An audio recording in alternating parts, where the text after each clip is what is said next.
మొరటోడు అని వాళ్ళు వీళ్ళు ఎన్నెన్ని అన్న పసి పిల్లవాడు నవాడు.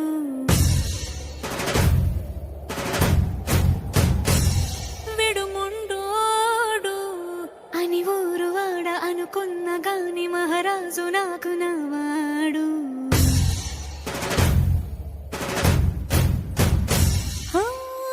మాట పెడుసైనా మనసులో వెన్న రాయిలా ఉన్నవాడిలోన దేవుడెవరికి తెలుసును నాకన్నా. సూసేకి అగ్గిరవ్వ మాదిరే ఉంటాడు.